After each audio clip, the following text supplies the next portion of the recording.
Bonsoir à toutes et à tous. Nous sommes le mercredi 16 septembre, il est 20h01 et je passe tout de suite la parole à notre ami Aviram pour, je pense, une session passionnante.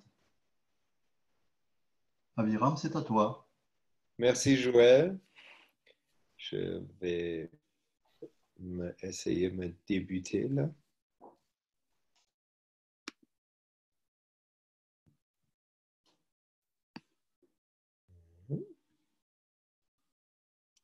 Voilà. Vous m'entendez bien? Oui, très bien. Cool. Donc aujourd'hui, on va parler de multiplier les connaissances qu'on a collectées pendant le Knowledge Seeker Workshop jeudi passé. C'était le numéro 345. Le thème d'aujourd'hui, c'est le cours pour les voyages spatiaux, partie numéro 1. Donc, je crois que comprendre que M. Kesh a débuté jeudi passé les enseignements pour nous habiliter à voyager dans l'espace à travers et par et dans notre âme.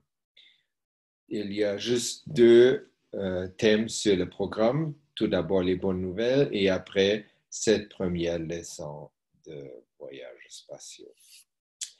Donc, à Linz, si vous avez écouté, on ne voit pas grand-chose dans les médias à part, et même de la Fondation Kesh. Il n'y a pas de publication comment c'était. C'est juste qu'un post dans le Golden Age of Guns disait c'était publié par Kesh Foundation, la Fondation Kesh en Autriche, je crois, qui ont fait un magnifique site web pour cette occasion-là. Ils ont dit que l'ouverture, le 3, et avec les dignitaires, c'était très bon, sans donner les détails, donc on ne sait pas qui était là et comment ça s'est déroulé. Pendant le One Nation, One Race, mardi passé, le numéro 135, il y a quelques témoignages de Knowledge Seeker, des gens qui étaient là, qui ont fait l'expérience des unités universelles d'amélioration. Je me rappelle, monsieur, il disait qu'il avait comme presque pas déjeuné, donc il est arrivé au salon affamé. Et tout de suite, quand il est rentré dans le champ créé par les deux unités, sa faim a complètement disparu et il est resté, semble-t-il, toute la journée. Après, il a quitté et en entrant dans le monde matériel, la faim est revenue. Quelqu'un d'autre partageait que il voulait parler avec des gens. Il était dans le salon, après il a décidé d'aller manger et il a commencé une conversation avec des gens dans le même restaurant. Et les gens étaient comme pas accueillants pour ce qu'il a à dire. Lui, il était de toute façon très motivé, très « Ah, mais c'est tellement formidable, il faut répandre ça, multiplier. » Hein? Donc, il voulait le faire. Il n'a pas regardé si les gens veulent vraiment écouter ce qu'il a à dire. Il a dit pareil.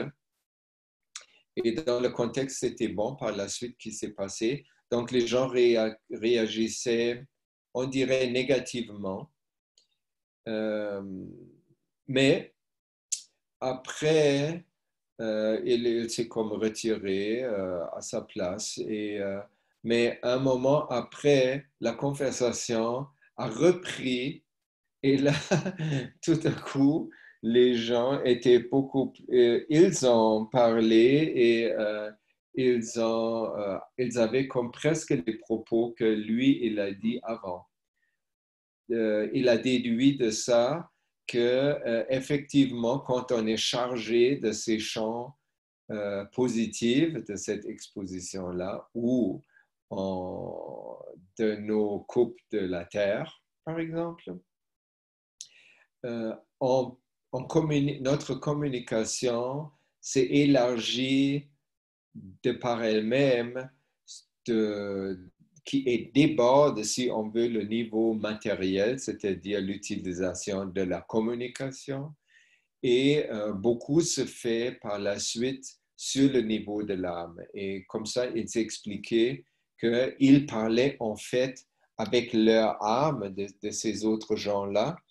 Leur mental se défendait contre l'âme, on connaît ça. Hein? Et à un moment après, mais l'âme était très, comme elle a reçu cette énergie-là, elle était plus forte, donc elle a réussi à modifier l'état du mental, l'âme de la forme physique de ces gens-là, et ils pouvaient revenir pour continuer une discussion beaucoup plus constructive sur le sujet. Donc, c'est formidable. Ensuite, M. Kirsch a parlé que ça serait une bonne idée si nous commençons à plus sentir les GANs que juste voir les effets par nos yeux. Donc, quand on fait le GANs, peu importe quel GANs, les GANs de la One Cup, One Life ou les GANs qu'on faisait avant, comme le CH3, plomb, ZNO, laiton, toutes sortes de métaux. Il y a un microphone qui est ouvert. Alors, il a dit, normalement, vous regardez la production de GANs, est-ce que ça a la bonne couleur, est-ce que c'est la bonne quantité, et blablabla. Bla, bla. Et maintenant, il a dit, au lieu de faire ça, comme faites des petits exercices ou une petite discipline. On peut continuer à regarder les GANs, mais on se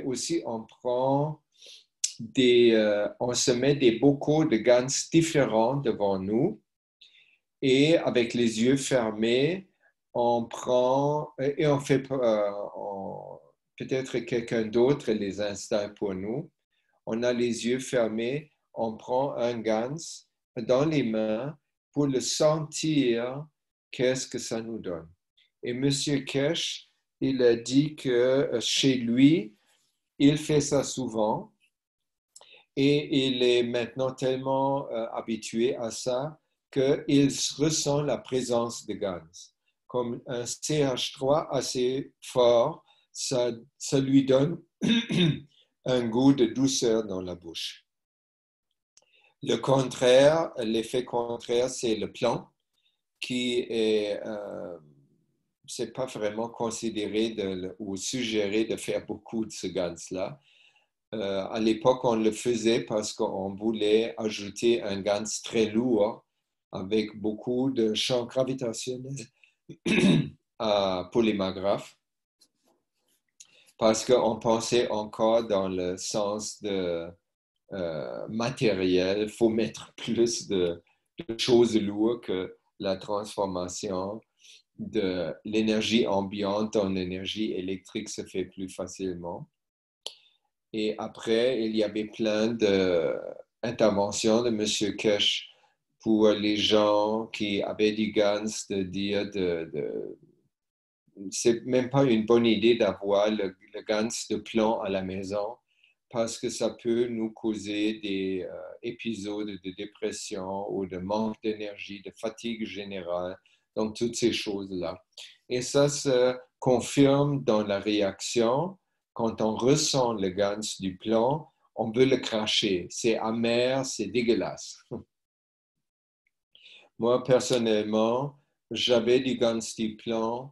Je l'ai dégagé dans un ruisseau qui court très fort toute l'année à très petite dose pour le disperser dans l'environnement parce que je ne voulais pas le mettre. Un autre contenant avec un GANs que je n'ai pas aimé, j'ai donné à la municipalité, à l'écocentre, dans un bocal de verre où j'ai écrit nocif. Et c'est traité de la même façon que les acides, les alcalins, toutes les peintures et tout ça, qui, dans certains endroits, seront incinérés dans la plupart du temps. C'est peut-être mis dans des contenants scellés et enfouis, je ne sais pas exactement. Il a dit aussi, quand on réussit, peut-être les premières fois, ça n'arrive pas c'est pas très évident parce qu'on n'a pas euh, l'habitude de sentir les choses. On a vraiment plus l'habitude de voir. Quand je vois comme admettons, une fleur très, très jolie, ou un légume très joli, qu'est-ce que je fais? Je le regarde, je dis c'est très joli et je passe à autre chose. Au lieu de le prendre dans les mains pour les sentir ou juste approcher mes mains. Et là, il disait, cet exercice peut être fait plus facilement ou on peut apprendre plus rapidement la façon de sentir ça avec des êtres vivants comme les peuples verticaux. Donc, d'embrasser des arbres, embrassons les arbres, ou de nous brancher avec les arbres pour sentir leur état émotionnel. Et une fois on a senti, on pourrait sentir aussi qu'il a besoin de quelque chose. À ce moment-là, on peut lui donner. Il est même allé aussi loin de l'embrasser avec notre bouche. Et il expliquait quand on embrasse, par exemple, on fait ça avec nos enfants, quand l'enfant a un bobo, en France, semble, ou en Iran peut-être, on embrasse cet endroit et ça donne l'énergie concentrée de l'âme à cet endroit qui va se rebalancer tout de suite, se rééquilibrer tout de suite et la douleur disparaît. En Allemagne, on n'a pas l'habitude d'embrasser, on souffle comme un vent, un petit souffle très doux et avec beaucoup d'amour sur le même endroit et ça fait le même effet. C'est prouvé, je l'ai fait et je l'ai reçu quand j'étais petit, je me rappelle. Donc, le moment où on peut plus sentir les arbres, les plantes et les GANs, parce que les GANs c'est aussi vivant, ou les magraphes, ou les réacteurs, ou encore la Cup of Man, la coupe de l'âme ou la coupe de la terre. Quand on peut les sentir, c'est un signe que là, notre âme est connectée à notre forme physique. Parce que l'âme, elle détecte tout de suite ça, parce qu'elle vit elle vit dans un monde de champs. Et elle, pour que le corps puisse le sentir aussi, elle doit traduire ces, entre guillemets, informations, ces champs-là, dans une forme matérielle que le corps, qu'on puisse les sentir avec le corps également. Maintenant, on est déjà arrivé dans la première capsule ou la seule capsule importante de cette multiplication de connaissances. Donc, on va parler de notre première leçon pour devenir astronaute, chacun, ou cosmonaute. Tout dépend comment on aimerait s'appeler. À gauche, sur l'image, vous voyez un training des astronautes américains. On voit devant lui, c'est sous l'eau, c'est dans une très, très grande piscine, pour essayer de simuler qu'on n'a pas de poids, la zéro gravitation. Et vous voyez comment cette monture qu'il porte, elle est blanche, oui, mais c'est cette coupole pour la tête, elle est énorme. Et la tête de l'astronaute est toute petite avec des énormes gants.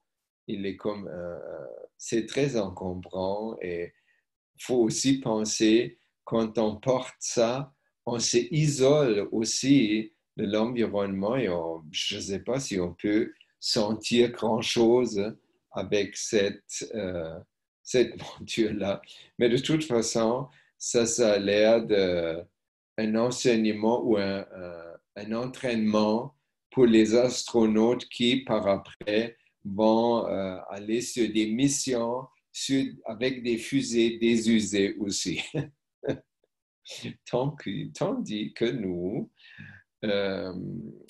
très avantagés par la Keshe Foundation Spaceship Institute, nous allons apprendre une façon beaucoup plus douce, beaucoup moins coûteuse, beaucoup plus directe de voyager avec notre âme. On n'a pas besoin de toute une technologie pour nous séparer de l'environnement qui semble, selon nos croyances, être néfaste pour nous. Hein? Et M. Keshe a posé à quelques reprises dans d'autres Knowledge Seeker workshops le fait que notre corps à l'intérieur, il est en GANS, en état de GANS, première chose. Deuxième chose, il a dit il y a quelques semaines qu'à l'intérieur du corps, il y a un vacuum. Et c'est un des vacuums les plus forts dans l'univers. Et ça devrait dire, on devrait être capable de se promener comme ça, même avec notre corps, dans l'univers, comme sous l'eau, si le moment où on a maîtrisé un peu la respiration sans air, où est manger et s'apprivoisonner avec de l'eau aussi sur le niveau plasmique. Donc, ça nous reste à faire. Et le voyagement par l'âme, M. Keshe nous a donné un exemple pour mieux comprendre comment ça fonctionne. Le monsieur à gauche, c'est l'astronaute avant le voyage. L'image au milieu, c'est la lumière. La lumière, comme la physique conventionnelle, surtout la physique quantique, nous enseigne la lumière apparaît dans deux états. Un état de matériel où la lumière apparaît comme un photon et dans la structure fondamentale, on pourrait dire dans le monde plasmique ou le monde de l'état de GANS, elle a la forme d'une onde. Donc, pendant le voyage, notre corps initial est suspendu et après le voyage, on pourrait réassembler son corps et on pourrait aussi être surpris que notre âme fait quelques petites modifications pour nous enseigner quelque chose. Comme ça peut être que le produit à l'arrivée n'est pas exactement la même apparence qu'au début. Par exemple, si nous avons eu un peu de racisme dans notre mental, notre âme peut très facilement décider, on va lui montrer sa forme en noir et un peu plus vieux. Comme ça, il va avoir un défi pour travailler ça, que tout à coup, lui, il est ça ce qu'il a rejeté auparavant. Donc, ça peut être très, très bon enseignement que notre âme nous donne à nous. Le voyage spatial c'est basé sur les lois plasmiques. Et là, j'ai volé un peu la façon de parler de la physique conventionnelle. Il y a comme les lois de la thermodynamique. Qui, comme chaque ingénieur, quand il est devenu ingénieur, il a fini ses études, il doit jurer, il doit faire un serment sur la loi thermodynamique, surtout la deuxième, pour être accepté par la fraternité de tous ces ingénieurs-là. Donc, j'ai pris la même phraséologie et j'ai dit la première loi plasmodynamique, on pourrait dire aussi plasmodynamique, c'est que le plus fort nourrit le plus faible. Et j'ai trouvé une formidable image qui dit beaucoup de choses. Le papa, il donne à manger à son petit bébé. Et le petit bébé, il a faim, donc il fait comme un petit oiseau, il ouvre sa bouche grande. Et quand il prend son temps pour saliver et pour goûter à son repas, ce que le papa donne, le papa peut être impatient et il va lui montrer ouvrir sa bouche. Donc, il ouvre sa bouche aussi grand que le petit pour lui encourager de faire la même chose. Donc, lui, en fait, il pense, le plus fort pense qu'il mène l'affaire, mais ce n'est pas du tout vrai. C'est le petit qui dirige la situation. Et ça, c'est ce qu'on a appris dans les dernières multiplications, que le plus faible contrôle le plus fort dans le monde du plasma. Et M. Kirsch, par la suite, il nous a expliqué cette loi, par exemple, par notre capacité de voir le soleil dans le firmament. Donc, on a une jolie femme qui regarde le soleil. Le soleil, avant, quand il apparaît le soleil dans l'œil de la femme ou nous, le champ plasmique est très faible. Donc, ça ne donne pas beaucoup d'images. C'est fade et ce n'est pas vraiment très fort comme image. Là, notre âme, elle donne de son énergie parce qu'elle reconnaît sa sœur ou son frère, dépendamment si on dit le ou la soleil. En allemand, c'est die Sonne. En français, c'est le soleil. Et à ce moment-là, le champ va être chargé et le soleil devient visible. Et là, M. Kirsch a expliqué encore plus que, admettons, ce phénomène de lumière apparaissait au soleil à 15h36 et 45 secondes, au même moment, 15h36 minutes et 45 secondes, la lumière apparaît dans notre œil.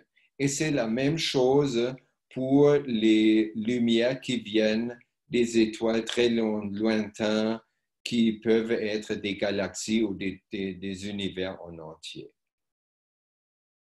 Et ça donne une autre connotation aussi. Ça veut dire toutes les choses qui existent dans notre monde ne sont pas visibles par eux.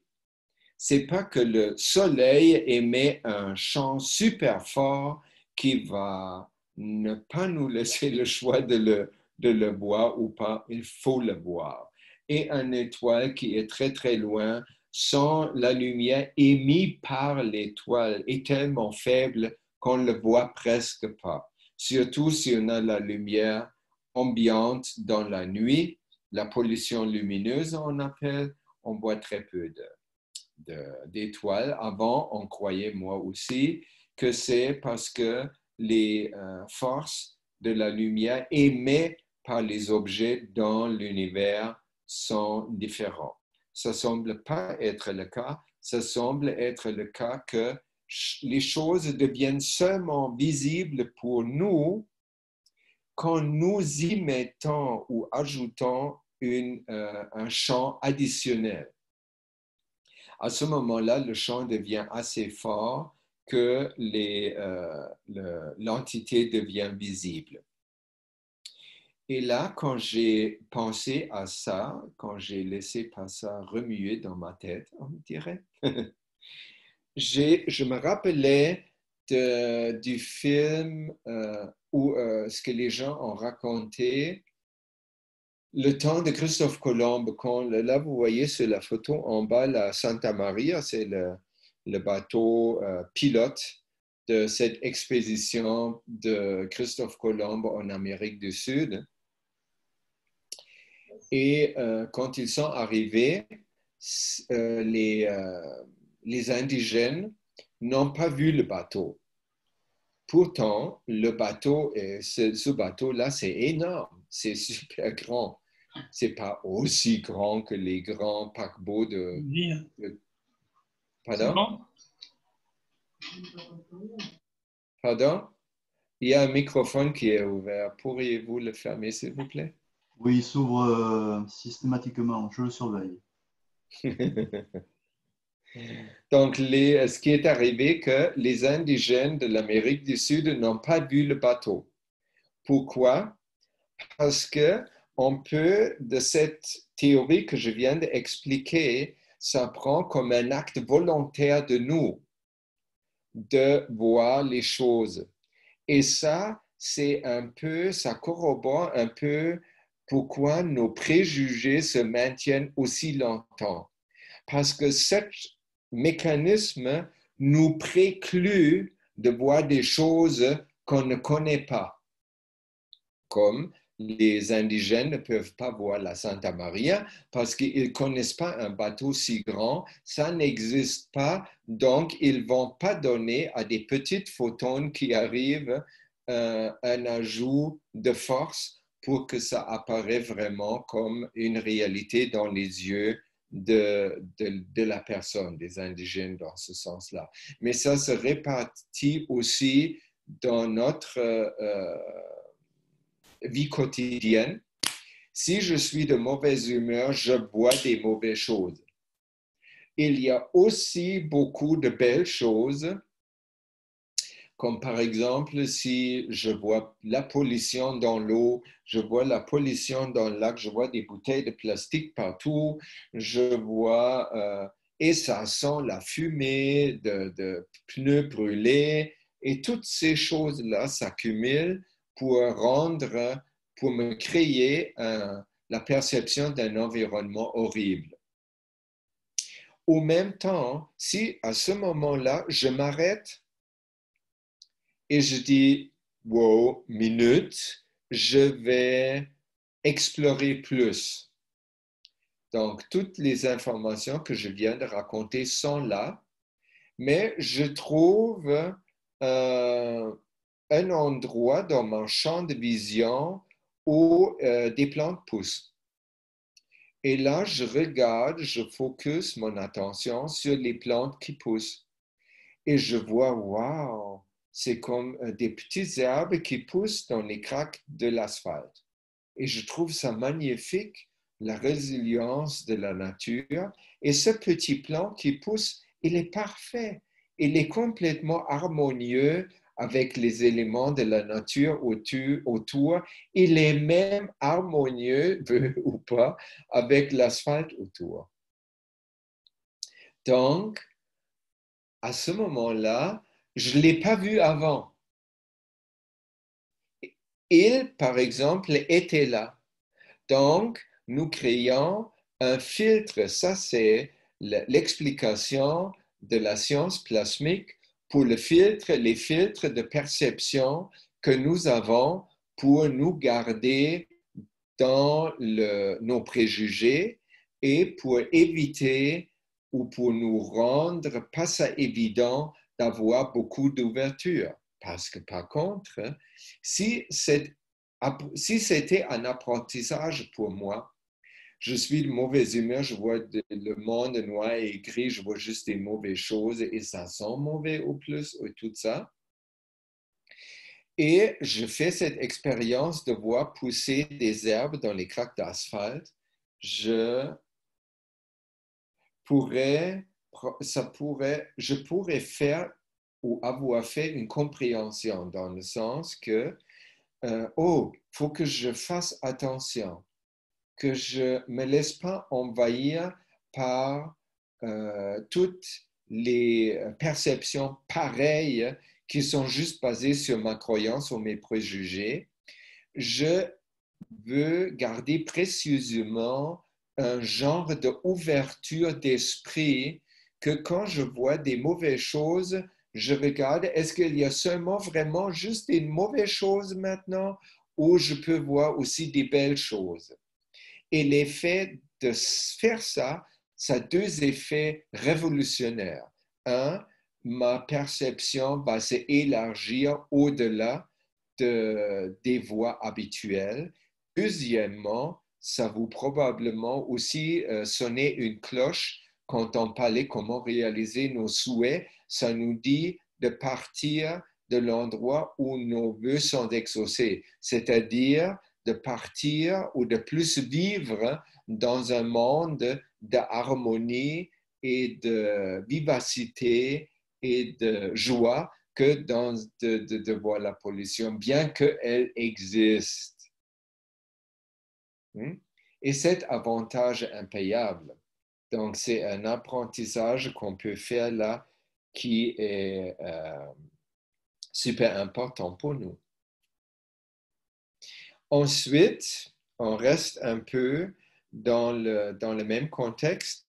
Une autre conséquence que tous les éléments de l'univers doivent être acceptés par nous pour être vus par nous.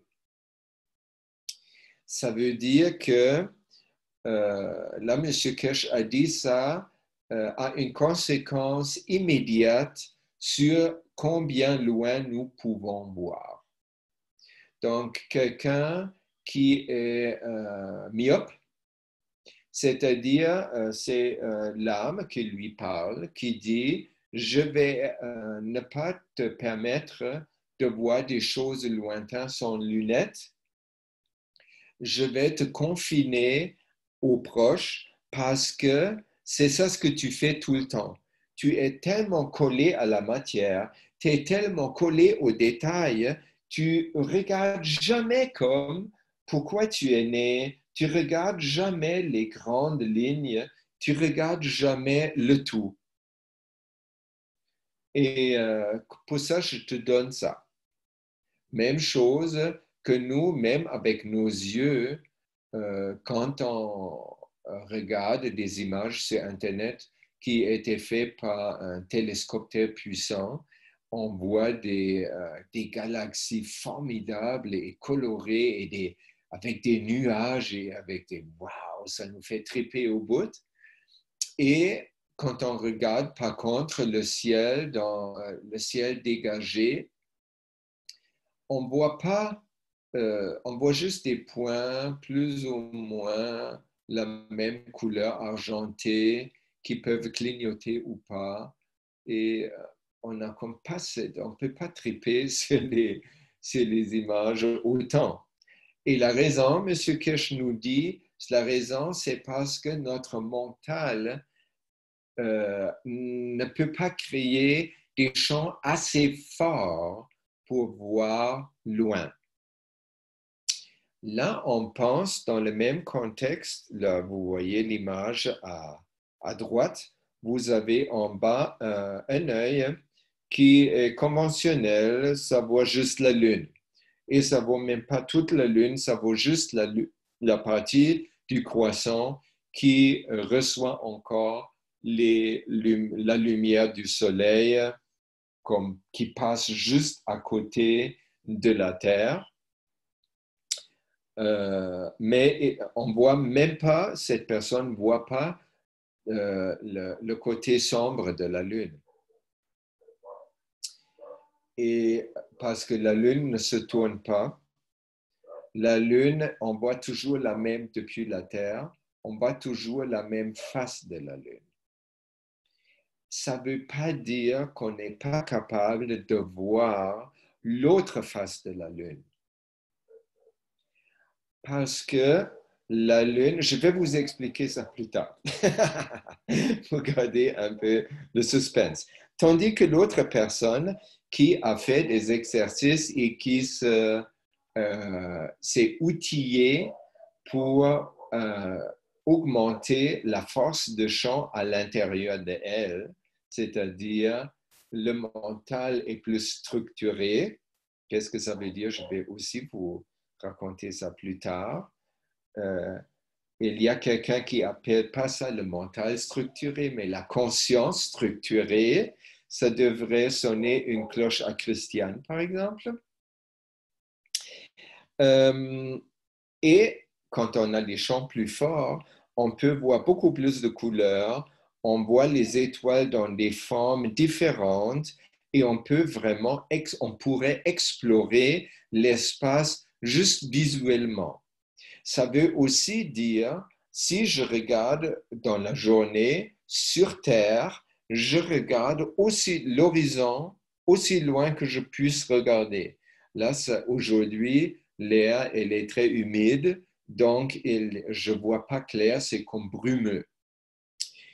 Mais c'est juste parce que je ne peux pas faire des champs générer une force intérieure qui me permettrait de voir un village qui est peut-être à, je ne sais pas, le lac, admettons, il a 20 km de longueur. Et l'autre côté, c'est une petite ville qui s'appelle Panarachel, ou Pana. Et quand je regarde vers Pana, je vois juste comme je peux distinguer l'église parce qu'elle est très grande, je peux distinguer mais rien vraiment.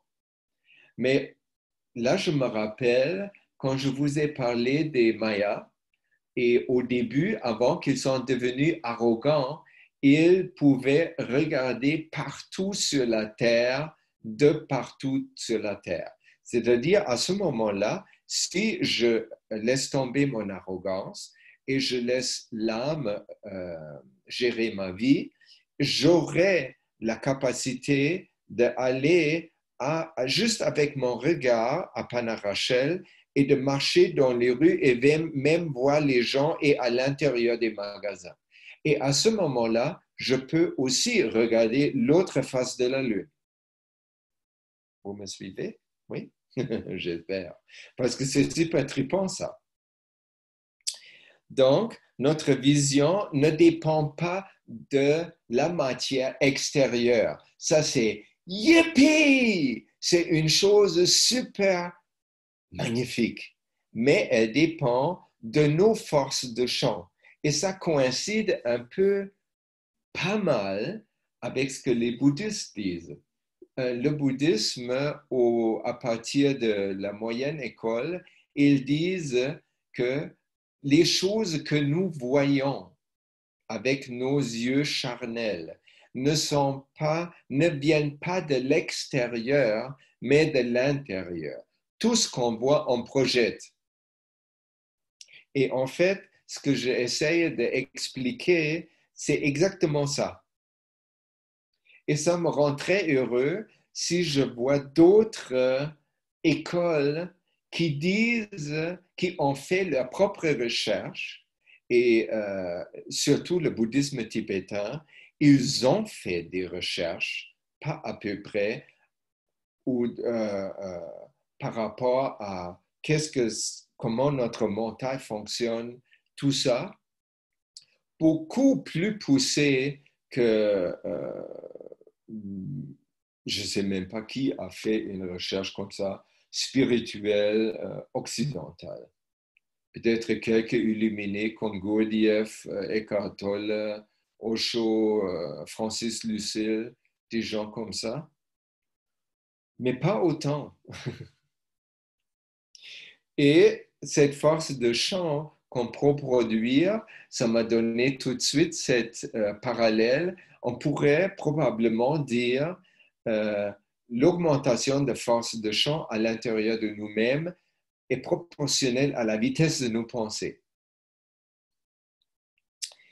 Et la vie des maîtres, ils décrivent de la même façon quand on veut, par exemple, matérialiser. En fait, matérialiser, ça, je vous rappelle, on a appris ça la dernière fois déjà, matérialiser quelque chose ou nous-mêmes et se déplacer dans les univers par l'âme, c'est deux côtés de la même médaille. Et si on veut faire ça, ça prend que notre mental, notre conscience soit structurée. Avec un mental comme un singe, ça marche très mal et c'est notre expérience. On peut très bien faire des souhaits. Beaucoup de nos souhaits ne s'exaucent pas rapidement. Pourquoi? Parce que l'instrument avec lequel on travaille sur nos souhaits, c'est notre mental. Et l'autre mental conventionnel est the monkey mind. Il saute d'une branche à l'autre, d'un thème à l'autre, et il n'a pas de cohérence. Et ça a fait que j'ai regardé sur Internet, ça a à faire avec la capacité de maintenir une intention.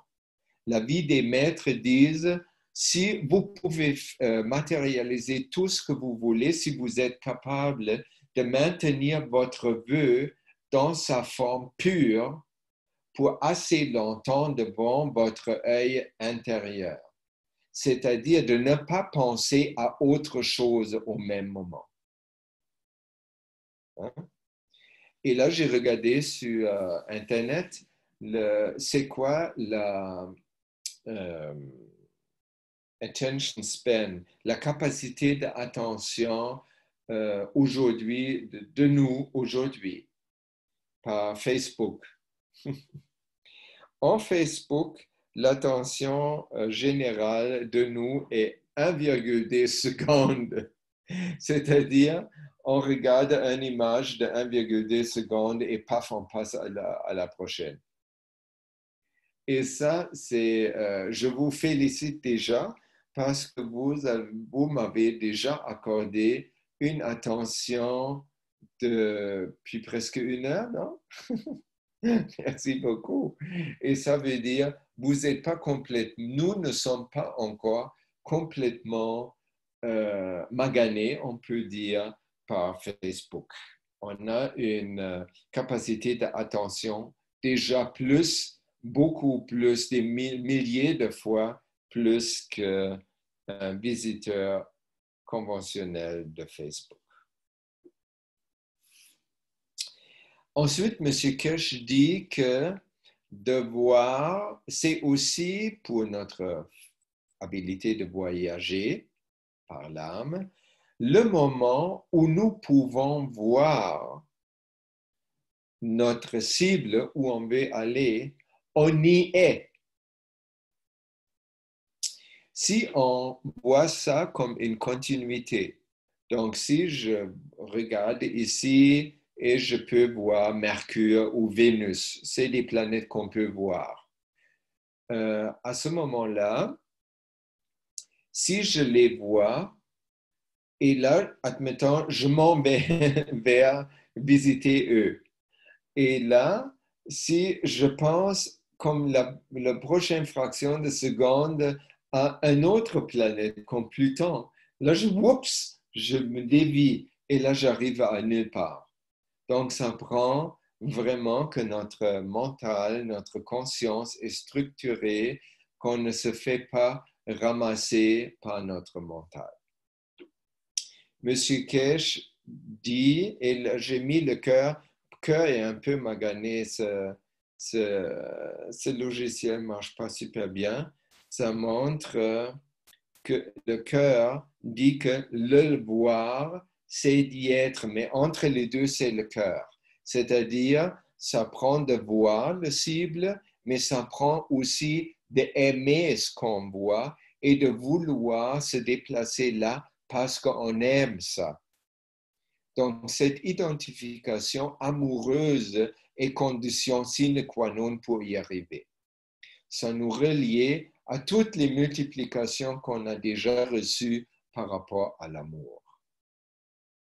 M. Kirsch dit dans le contexte, nous créons la condition des champs dans la structure du cerveau de l'homme. Ça, c'est la Fondation Kirsch qui le fait. Et il a dit par rapport à ça qu'il a déjà mandaté la Fondation Kirsch Autriche pour fabriquer une nouvelle gamme de GANs qui vont juste faire ça, faire des changements, nous permettre des changements dans la structure de notre cerveau et par la suite de notre mental, bien sûr. Et avec elle, cet changement de structure, nous pourrions instantanément voyager à travers l'univers. Et ça, là, je vous ai écrit un chiffre. 10 à la potence de 17 par seconde. Ça, ceux qui connaissent une certaine personne russe, ils vont savoir de quoi je parle. Si eux, tous ceux qui connaissent pas ce chiffre magique-là. C'est Grigory Grabovoï. Ah, tu m'as pris mon suspense! Oui, c'est Grigory Grabovoï. Oui, on connaît ça aussi. Alors, je vais vous parler un peu plus de lui dans Oui, la une formule pratique. avec l'allure à laquelle on se transforme, notre corps se régénère. Oui. Mm. Mm-hmm. Oui, je fais le défi des 31 jours avec ma femme. Elle a découvert ça. Mais je vais vous amener tranquillement à ça. Pour le moment, ça prend que le mental soit structuré et ça prend ce qu'on a vu avant parce qu'on peut juste donner la visibilité à des choses qu'on est déjà ou on peut donner de notre énergie. Ça veut aussi dire comme notre éthique dans l'univers. On donne d'abord avant de recevoir. Donc, je dois donner avant de mon énergie afin que cet objet dans l'univers puisse m'apparaître. Ça, c'est très important. Et on a compris avec ça que c'est lié à nos préjugés.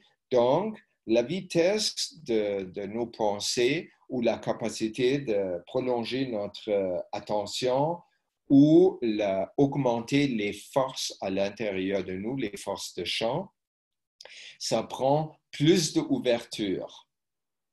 Ça prend que l'ouverture devient une caractéristique propre à notre mental.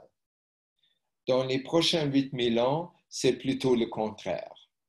Mais maintenant, il y a comme une urgence de rester ouvert parce que si on veut juste voyager à des places qu'on connaît déjà par des livres ou par de l'Internet et tout ça, ça va. Mais ça ne va pas être vraiment nouveau. Hein? Ça va être après, on fait ça peut-être 2 semaines. Après, on dit, bon, ça va, je peux le regarder sur mon laptop aussi. Mais si on veut être capable de voir des choses qu'on ne connaît pas, ça prend beaucoup, beaucoup plus d'ouverture. Et les enseignements dans cette première et les leçons qui vont suivre pour voyager dans l'espace, ils vont tourner, j'ai l'impression, vont tourner beaucoup autour de comment on peut générer plus d'ouverture dans notre mental et dans notre vie. Là, c'est une image de notre mental. le mental, c'est comme un mécanisme qui fonctionne très bien quand il est serviteur, qui fonctionne très mauvaisement quand on lui permet d'être le maître. Les triples lignes autour, c'est nos filtres. Quand nous voyons le monde à l'extérieur et nous ne sommes pas ouverts, on voit juste la confirmation des croyances que nous avons déjà. Ça nous donne un monde assez ennuyant parce que ça confirme toujours ce qui est, qu'on connaît déjà, et ça ne nous donne rien de nouveau, sinon des fois, de l'extérieur, c'est vraiment comme, ça arrive comme un choc où l'énergie est très très forte, où on a un accident ou quelque chose de ce genre. Et là, on ne peut pas maintenir cette croyance, on est comme catapulté à l'extérieur de notre mental habituel avec ces croyances. Et là, les filtres se brisent. Donc, notre évolution, pour le moment, elle est beaucoup sur le plan de ouvrir, de lâcher nos filtres un après l'autre. Et c'est ça aussi ce que j'ai compris, le but des développements, des évolutions qui nous propose Grégory Grabovoi. Monsieur Kesh dit dans ce contexte la restructuration du cerveau ou du mental, ça peut être pour la plupart des êtres humains tellement un défi insurmontable que c'est impossible que ça se fasse. Donc, il propose, si c'est le cas, ça rend nécessaire de préparer les nouvelles générations humaines par une différente façon de grossesse et différentes façons de donner naissance à une nouvelle humanité qui est différente. Ça, c'est une façon. Ça va être lent parce que ça va, admettons, commencer maintenant avec les femmes qui montent enceintes maintenant. Ça va être, pour moi, un patient bélier que je suis, je ne veux pas attendre comme combien En plus, si c'est juste mes petits-enfants qui vont être capables et pas moi, non, je veux être capable moi-même. Donc, ça prend un plan B, un ou un et. Et là, ma femme a découvert une nouvelle étoile au firmament de la fondation, de la famille Kesh. Pour le moment, on a la famille Kesh avec le but dans la vie de rétablir la paix sur la terre. Et le protagoniste de ce mouvement-là, c'est notre très cher Monsieur Kesh. Ensuite, je vous ai parlé déjà avant de Bert Spalding, qui a écrit les livres qui traitent sur les rencontres que lui, il avait avec des maîtres en Orient lointain, en Inde, Tibet et Afghanistan, Perse. Et je vous ai aussi parlé d'Anastasia, qui toutes les connaissances qu'elle multiplie sont écrites dans une série de 9 livres par Vladimir Maigret. Et les deux nouveaux, c'est évidemment M. Grigory Grabovoi et Hélène Laporte. Monsieur Grabovoi parle juste russe, semble, donc on ne peut pas apprendre. Ce n'est pas aussi facile et accessible que Monsieur Kesh, qui ne nous donne pas, heureusement, pas ses discours en farsi, bien que c'est une très belle langue, mais difficile à comprendre pour moi en tout cas. Je ne connais même pas un seul mot en farsi. Alors, Grégory, il parle russe et quand vous lisez son parcours dans la vie, aussi, lui, il était comme, on pourrait dire, surdoué, comme M. Kesh, comme Bert Spalding, dans sa jeunesse. Donc, il a très vite compris les choses différemment de toutes les autres. Par la suite, il a fait des études en Russie en génie mécanique. Bon.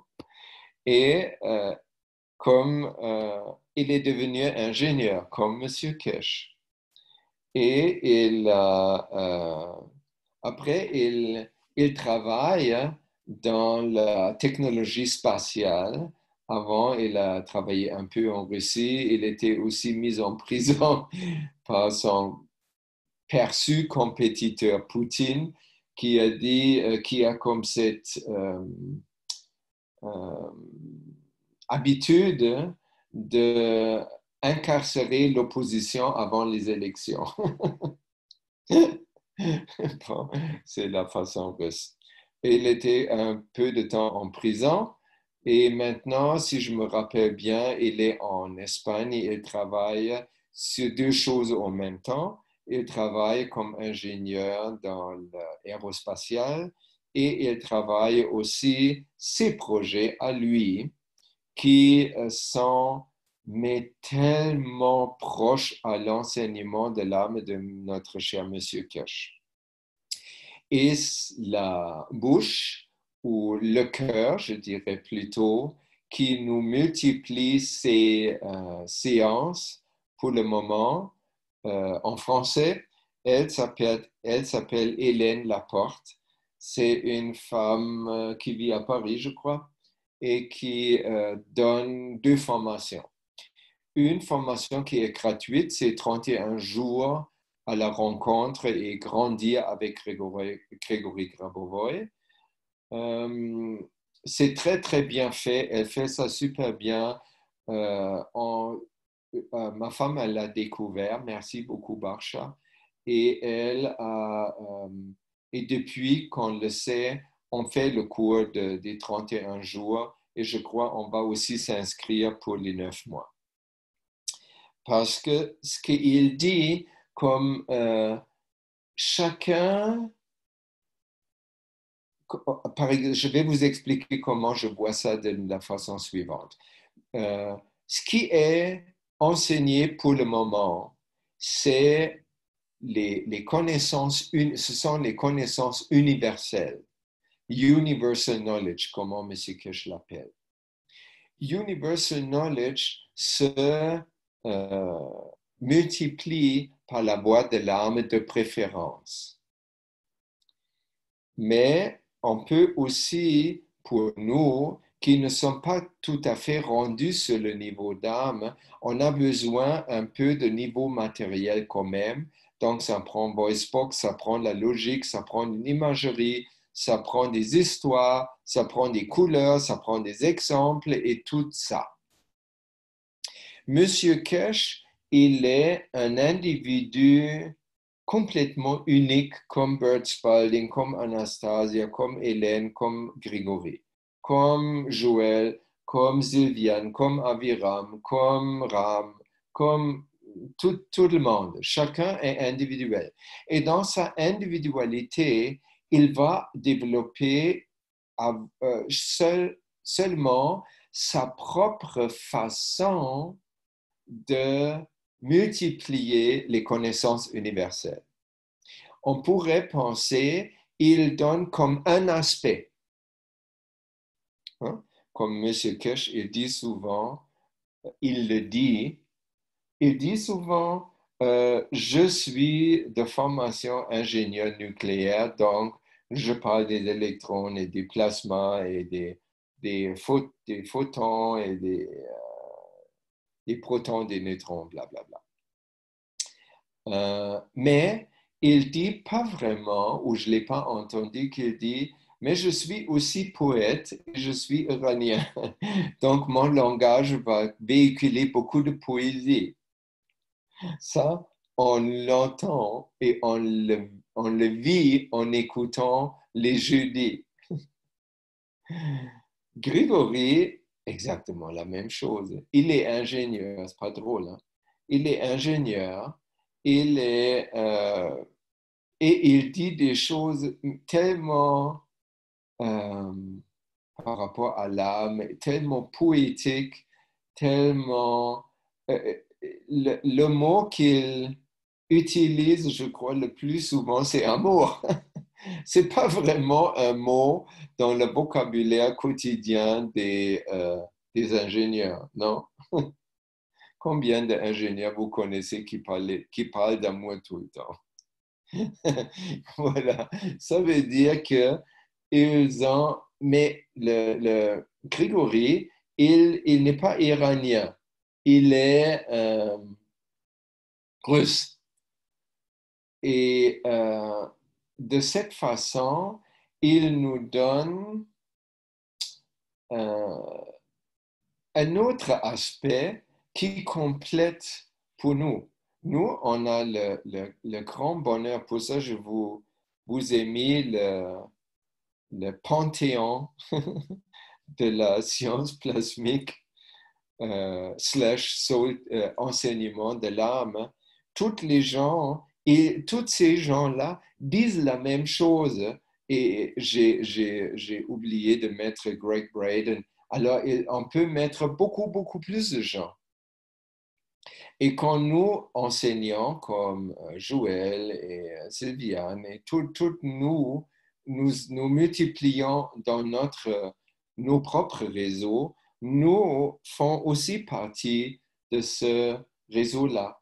Et maintenant, de plus d'aspects différents qu'on peut réunir dans notre discours, le plus ça peut être plaisant et profitable pour ceux qui nous écoutent. Et aussi, nous-mêmes, nous pouvons apprendre plus vite parce que, comme M. Kirsch nous donne jamais des exercices ou des méditations pour mieux comprendre une chose. Il explique scientifiquement. Ça fonctionne comme ça.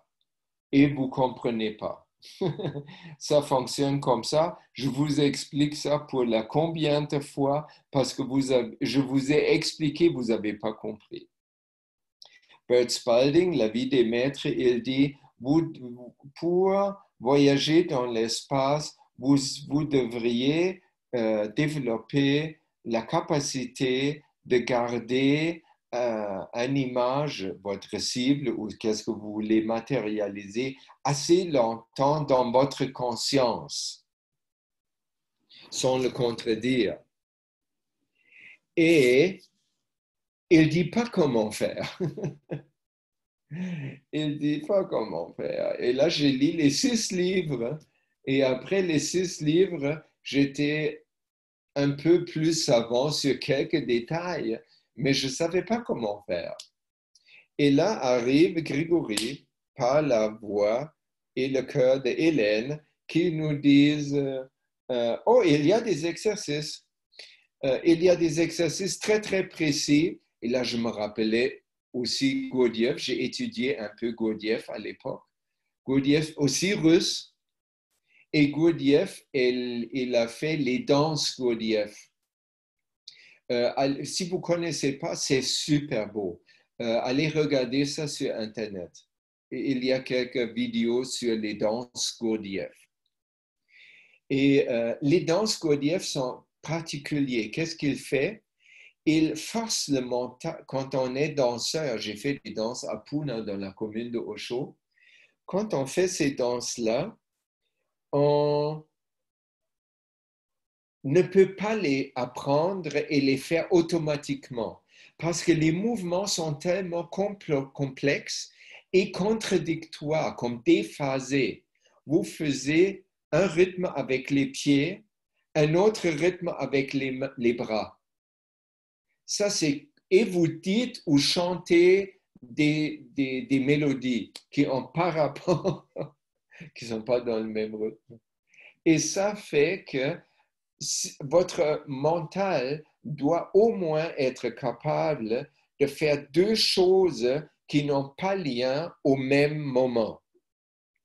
Peut-être aujourd'hui, on appelle ça multitasking. Et c'est les femmes qui sont plus capables de le faire que les hommes.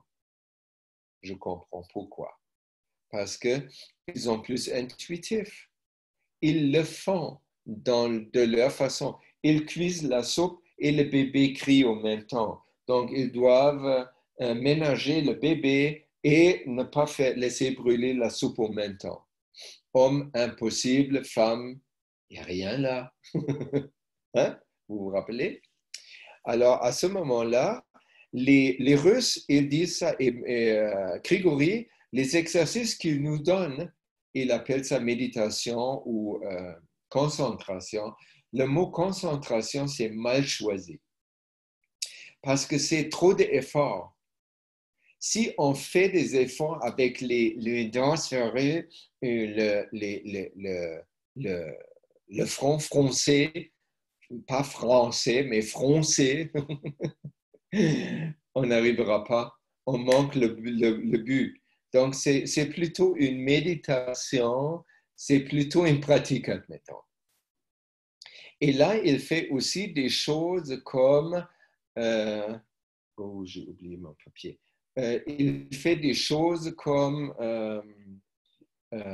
se percevoir deux choses différentes en même temps. C'est-à-dire, par exemple, je peux voir un point tout à l'horizon et je ressens mon corps entièrement, comme une entité. Je ressens mes pieds, mes jambes, mon tronc, mes bras et ma tête. Tout ensemble, je ressens tout mon corps simultanément et je vois au même gré cette chose au bout de mon horizon. Donc ça, c'est des exercices qui vont nous amener à plus structurer notre mental, qui font que nous pouvons mieux comprendre M. Kesh dans ses enseignements sur comment voyager dans l'espace. Et là, je vais m'excuser pour quelques secondes parce que j'ai oublié de prendre le papier pour vous lire quelque chose.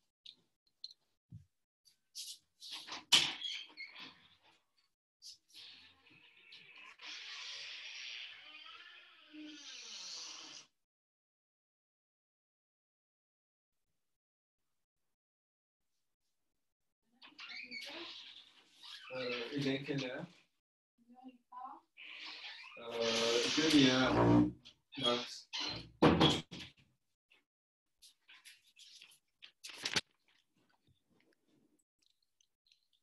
So, je suis revenu. Donc, j'ai mon papier. Ça, c'est la première méditation que je vais vous proposer. Je vais vous la lire.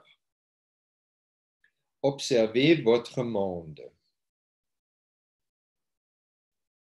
Rapprochez-vous de lui et laissez-le se développer, s'amplifier, s'agrandir. Observez le monde comme un spectateur, un témoin. Soyez le spectateur silencieux de ces nombreuses transformations. Écoutez son témoignage. Ça veut dire, soyez observateur sans laisser votre mental donner sa ratatouille tout le temps, ses commentaires. Juste observer sans commentaire. Puis, approchez-vous de votre planète, comme si vous êtes à l'extérieur dans l'espace et vous rapprochez de votre planète Terre. Approchez-vous de votre Terre et mettez vos mains sur elle, comme sur l'image. Percevez toute la chaleur et l'accueil qui en émane. N'ayez pas peur de tout absorber ce qui vient de la terre et de le laisser glisser dans votre cœur. Posez-la sur votre poitrine, la terre. Acceptez d'entendre dans son murmure la voix du Créateur. Soyez attentifs à ce qu'il vous suggère, à ce qu'il a à vous transmettre.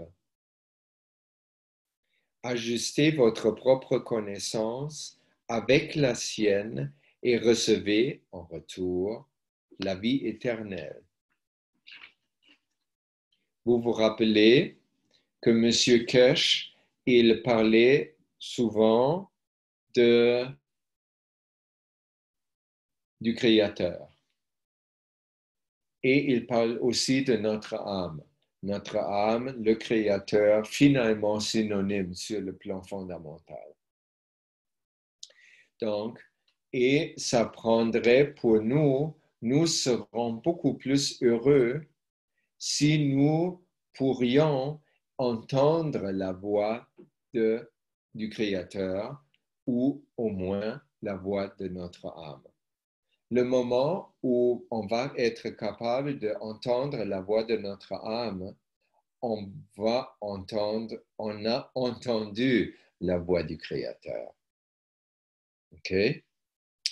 Et ce que Grégory dit avec ce petit chapitre, c'est que le Créateur n'est pas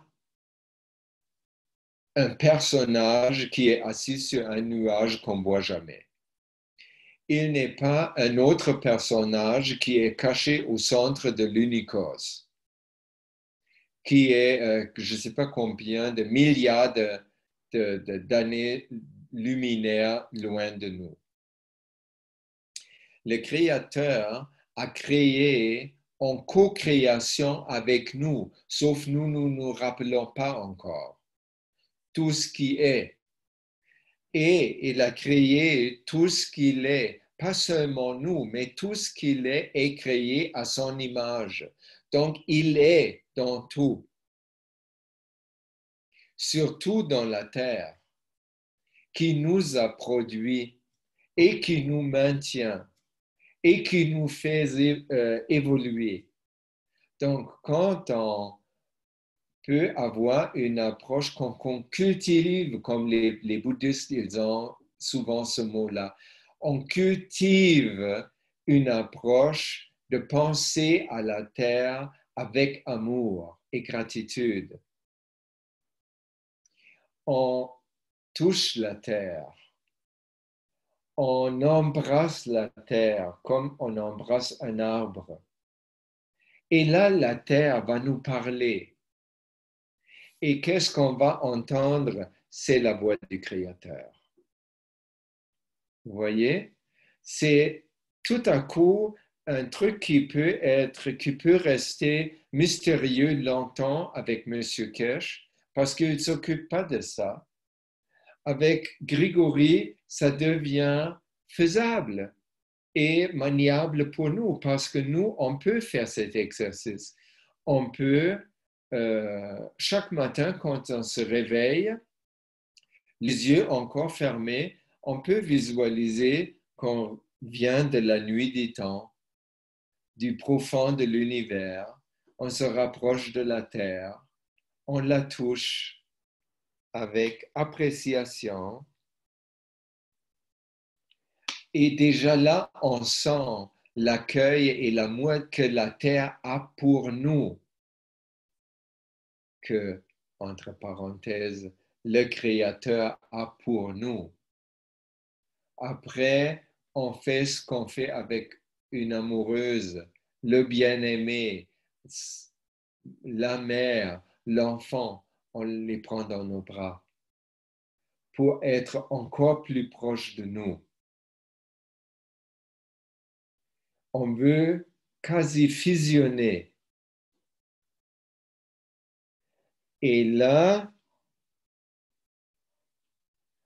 on pourrait entendre un genre de murmure. Et là, on peut entendre la voix du Créateur. Formidable. Donc, ça veut dire, nous avons tous notre filtre, comme la Terre. La Terre est perçue comme, aujourd'hui c'est très beau, il y a le soleil, il n'y a presque pas de nuages. Ou, aujourd'hui c'est une journée pluviale, pluvieux, et il est gris. Hein? Ça, c'est les filtres. L'original, Grégory, il parle de le prototype original. Chaque chose a un prototype original. La Terre aussi. Nous aussi. Comme par rapport à nous, on est né à l'image du Créateur. Donc, notre forme, elle est parfaite. Elle ne peut pas vieillir, elle ne peut pas tomber malade ou avoir un accident. Cet original reste avec Dieu ou le Créateur ou avec l'âme si on veut. Et de ce original, il y a une copie matérielle. Et elle peut subir des maladies, elle peut avoir des accidents, elle va peut-être vieillir et mourir à la fin. Donc, s'il y a maladie, notre corps peut gérer ça tout seul. Notre corps peut contacter le prototype original, le niveau de l'âme, et voir juste la différence. Oh, il n'a pas cette bosse à cet endroit, ou il y a plus de cheveux ici, ou il y a une dent, ou vraiment là, et toutes ces choses, ou les fonctionnements parfaits et harmonieuses. Et là, le corps voit la différence et il est le plus faible, il va prendre du plus fort pour se faire harmoniser ou équilibrer, et ça revient à dire processer une maladie, traiter une maladie ou guérir. Voilà. Ce prototype original, il est sur le niveau plasmique, comme j'ai dit, sur le niveau de l'âme. Lui, il appelle ça la structure fondamentale. Il y a l'autre structure, c'est la structure matérielle, où vit notre copie physique de l'entité que nous sommes. Et là, quand on se rappelle par rapport au voyagement dans l'espace, je vous ai dit qu'on fait comme une transformation, on est un photon maintenant. Pendant le voyagement, on est onde et après, on se reconstitue comme un photon en état de matière. Et la constitution de toute matière, on a comme une mauvaise image qui nous dit qu'on pense qu'une fois une chose est matérialisée, elle est comme statique, elle reste. Ça ne semble ne pas être vrai. Ce qui est plutôt le cas, c'est que toute la matière collapse si on ne l'entretient pas. C'est-à-dire, toutes les entités visiblement physiques, ils doivent être reconstituées 10 à la potence de 17 fois par seconde. C'est une vitesse complètement incroyable. J'ai regardé sur Internet, s'il y a une vitesse comme ça reste théorétique jusqu'à 10 à la potence de 10, et après, oublie ça, on n'en parle pas. C'est trop vite. Et ce que je pense, moi, c'est que cette vitesse-là, c'est la vitesse de pensée du Créateur. Et c'est tellement vite que on pourrait dire, si on regarde avec nos capacités qu'on a aujourd'hui, c'est complètement hors de notre perception. Donc, si l'original, je peux le voir, l'original de mon corps, de toutes sortes d'autres choses, si je peux augmenter ma vitesse à cette fréquence-là. Et c'est ça ce qu'on fait pour le moment. Cette vitesse, elle est atteignable pour nous. Mais on ne peut pas tricher dans le sens que on peut voir seulement à cette vitesse-là, on peut seulement voir à cette vitesse-là sur le niveau de l'âme. On ne peut pas tricher, on ne peut pas dire « Ah, mais j'augmente ma vitesse, après je vais être capable avec mes yeux charnels de voir le monde se reconstruire 10 à la potence de 17 fois la seconde. » On ne peut pas. Et notre évolution, comme je l'ai dit, elle se fait par augmentation de vitesse et au même temps, ce qui est synonyme par l'enlevage des filtres, par créer plus d'ouverture, ça veut dire. Et toute l'évolution que nous passons pour le moment, cet défi Corona, c'est juste là pour nous faire rappeler que nous sommes à la rigueur, parce que nous sommes les co-créateurs du Créateur. Ça veut dire le monde et tout à l'intérieur du monde, de tous les univers et l'unicosme, est co-créé par le Créateur et nous, qui sont un. Et nous avons oublié. Et toute cette évolution qu'on fait actuellement, c'est de nous ramener à cette mémoire, que nous nous rappelions. Ah, mais oui. Et paf, on sait comment faire. Ça veut dire, cet exercice que je viens vous proposer, ça veut dire en observant notre monde, ce qu'on fait à la journée longue de toute façon. Nous écoutons nous-mêmes. C'est juste un changement de perspective ou un changement d'intention. Attention. On peut regarder le monde matériel pour des informations. Est-ce quelle heure il est? Est-ce qu'il fait beau, pas beau? Et toutes ces choses-là. On peut aussi prendre un peu plus de temps et écouter cet arbre, qu'est-ce qu'il me dit? Pourquoi il est là dans ma perception? Il veut me dire quelque chose.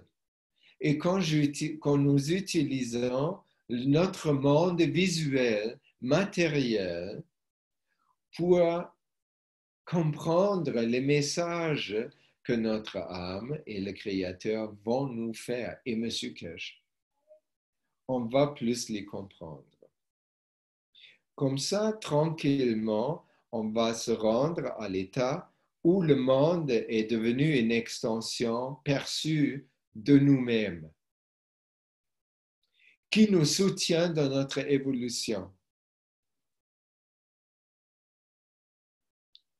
On va comprendre, je crois, que toutes les murmures et tous les messages que notre âme nous donne, c'est pour un seul but, de nous faire évoluer, d'être à l'égal de notre âme et de fusionner avec. quand nous pouvons accepter cela, nous allons, à partir de ce moment-là, nous écoutons le co-créateur. Et là, Dieu ou le Créateur quitte d'être ou cesse d'être un homme à la barbe blanche, une fréquence épouvantable, un truc complètement flyé qu'on ne comprendra jamais, une chose super mystique. Non, ça devient comme un grand frère qui nous prend par la main pour nous aider à grandir à son niveau, comme le papa donne à manger à son petit bébé qu'on a vu avant. Ensuite, je vais vous donner 3, ça c'est la deuxième, ça va traiter sur l'unité. Dirigez maintenant votre attention sur le monde extérieur et sur tout ce qui s'y trouve. Ça se fait alors avec les yeux ouverts. Sentez que chaque chose comme une partie de vous-même.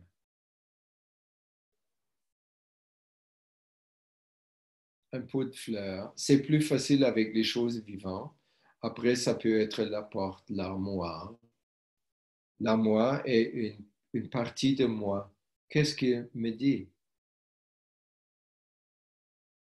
Sentez une douce brise comme un petit vent qui vient de chaque chose, une à la fois, transportant les informations qu'elle contient pour nous. Et ça, c'est des informations complètement personnelles. Je ne peux pas dire Henri, tu peux faire ça pour moi? Non. Henri peut le faire pour lui et Clotilde peut juste le faire pour elle.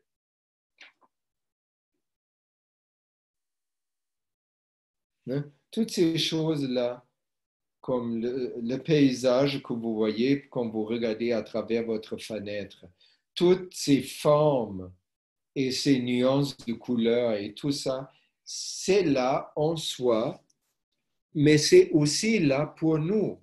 Et là, ça peut être super trippant d'essayer de commencer d'apprendre l'alphabet du monde qui nous parle à nous.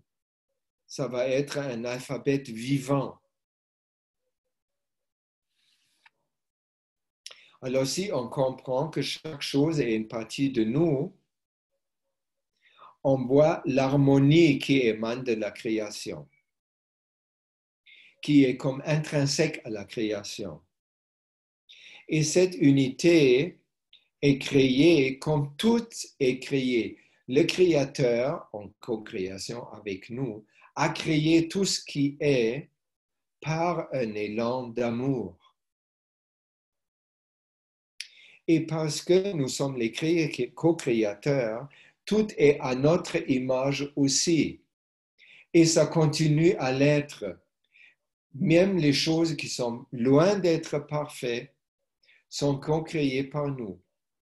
Et parce qu'on a des filtres qui sont là par les filtres mentaux, qui sont là grâce ou à cause de nos blessures ou colère ou whatever, ça crée des choses moches qui ne sont pas parfaites, qui ne sont pas à la normale, qui ne sont pas normales, c'est-à-dire qui ne sont pas comment ils devraient être, comment ils sont au fond.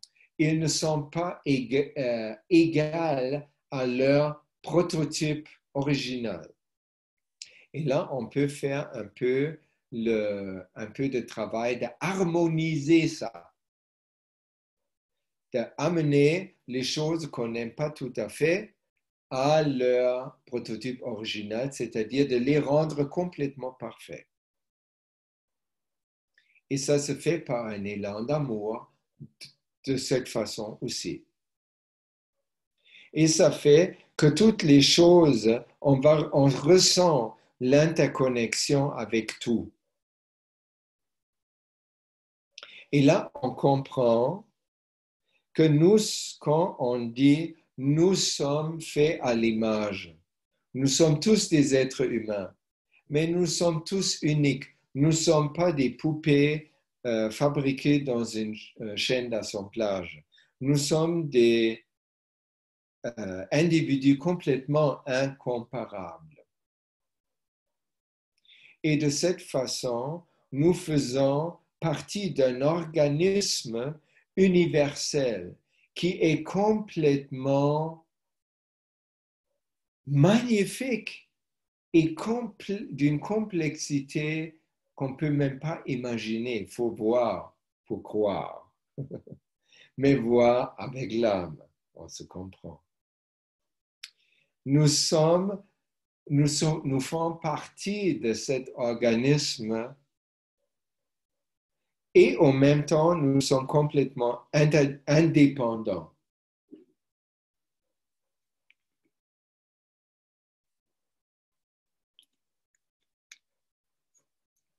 Parce que nous avons la liberté.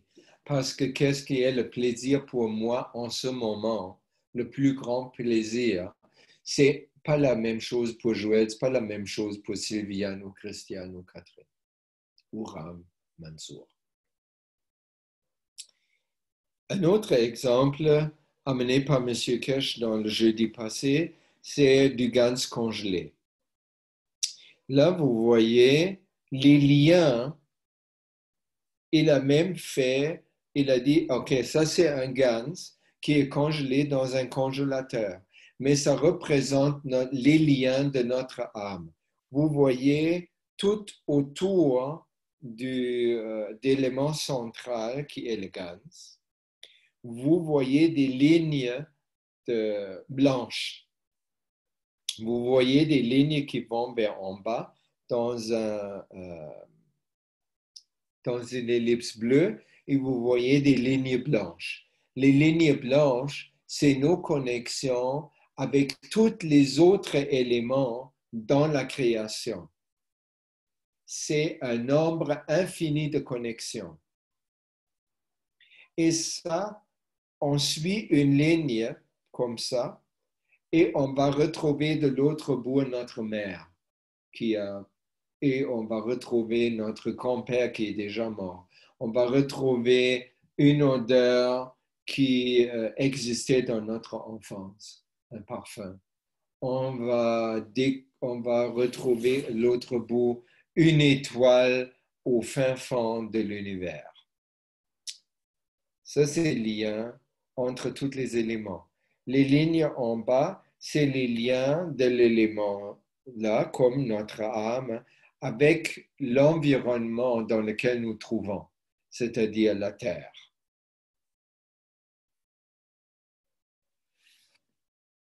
La troisième partie, c'est l'harmonie. Pensez à l'harmonie qui existe dans le monde.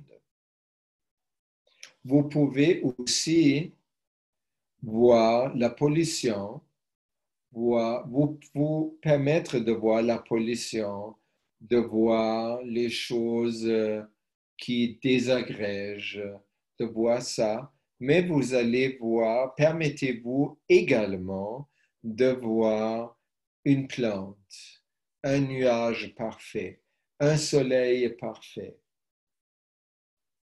Pensez à l'harmonie qui existe dans le monde. Les plantes, les animaux, toute la nature. Pensez à la nature et vous allez ressentir l'harmonie. Voyez comment tout dans la nature bouge en harmonie. Il n'y a rien qui grince. Tout est fluide.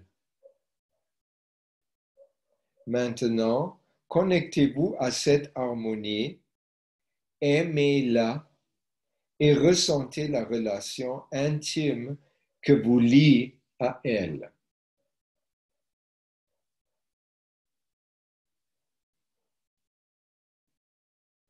Ça, c'est une technique qui nous aide à évoluer.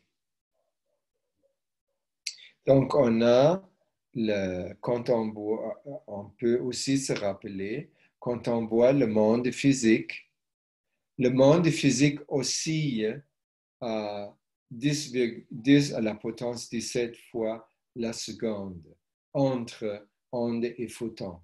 Donc, elle se crée tout le temps, même qu'on ne peut pas voir la transition parce que c'est beaucoup, beaucoup trop rapide.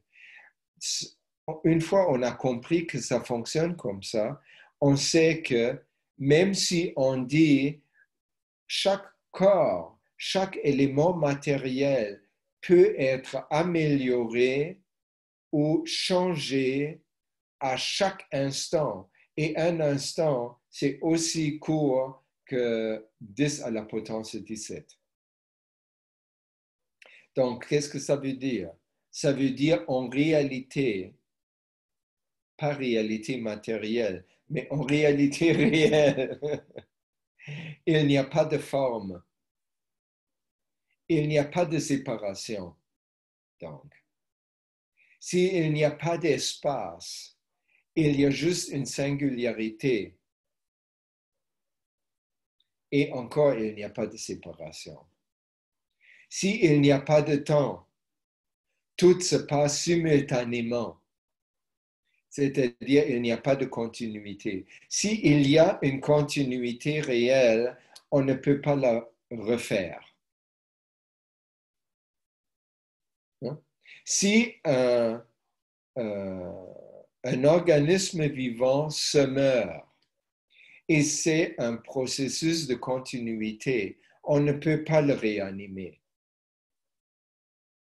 Il peut être réanimé parce que justement, il est dans un état vivant, il peut être dans un état qui est perçu comme mort et on peut le réanimer qu'il réapparaît dans un état vivant.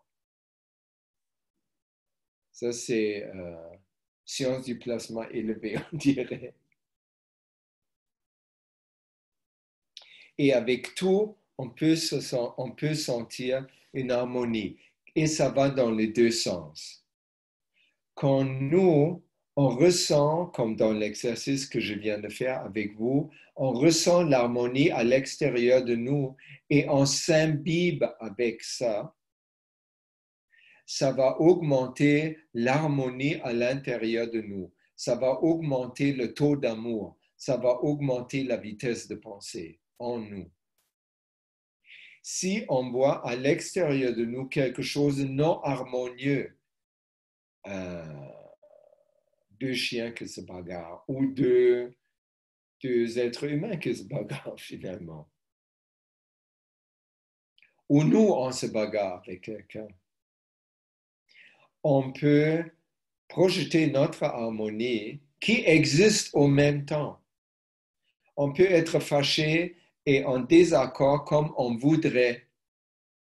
On ne peut jamais effacer l'harmonie qui est à l'intérieur de nous aussi au même temps. Et rien n'empêche de switcher entre les deux comme on voudrait. C'est possible. Ça prend peut-être un peu d'exercice, un tout petit peu de discipline joyeuse, pas d'effort. Attention. Et là, ça va, vous voyez, ça va dans les deux sens. Nous pouvons donner notre harmonie pour réparer quelque chose dans notre environnement et nous pouvons augmenter notre harmonie intérieure si pour les moments où ce n'est pas le cas, en nous branchant sur l'harmonie le plus facile, naturel de le monde des plantes et des animaux. Et c'est ça, profondément, le défi Corona. C'est pour ça qu'on a besoin d'être confinés. C'est pour ça qu'on a besoin de porter des masques qui nous font anonymes, qui font comme tout ce qu'on a compris pendant aussi longtemps, on n'a pas compris, on fait juste semblant. On fait semblant d'être une humanité, on fait semblant de connaître quelqu'un, on fait semblant d'avoir une identité qu'est-ce que c'est notre identité qu'on perd avec un masque? C'est juste une projection mentale qui vaut rien. Hein? Et si on fait comme tabula rasa, on est en confinement volontaire jusqu'au moment où on a appris à s'identifier à notre propre âme. On fait juste dire le confinement et tous les exercices de Corona, c'est juste des exercices temporaires pour nous rappeler, pour nous aider à nous rappeler que nous sommes l'âme et le Créateur. Une fois c'est fait, on peut laisser tomber les disciplines parce que c'est plus utile, parce qu'on est rendu.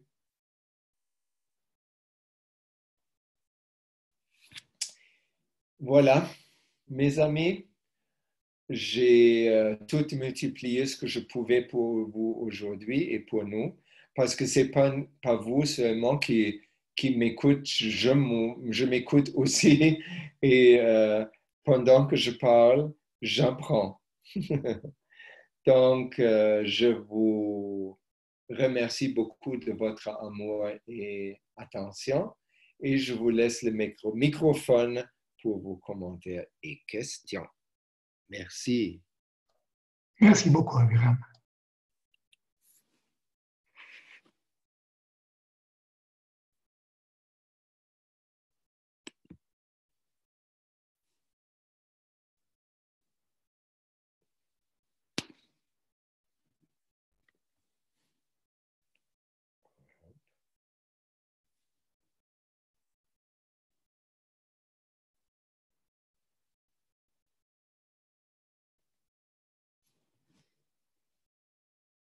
Tu es encore là, Joël?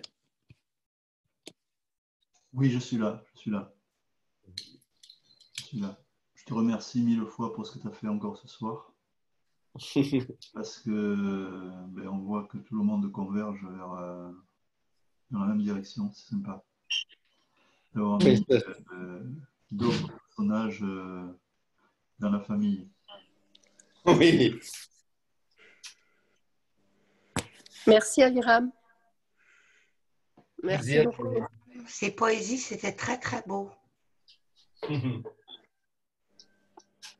J'ai eu la même expérience tout à l'heure. J'ai parlé de Monsieur Kesh à des personnes j'étais en réunion avec des personnes de chez Grégory Grabovoy. Ils ont été très intéressés et ils m'ont tous demandé mon mail et tout. Et ils vont voir ton site, Aviram. Et ils étaient ravis, vraiment, parce que en fait, on a eu en présence un Magrave et un PRK1U, et c'était assez exceptionnel. Voilà.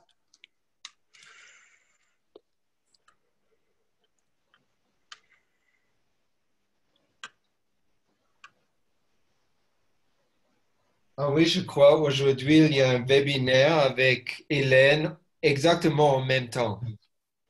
Oui, je devais y aller, mais je suis venue, vous voyez, vous retrouver parce que j'étais avec un médecin qui pratique la technologie de Grégory Grabovoy.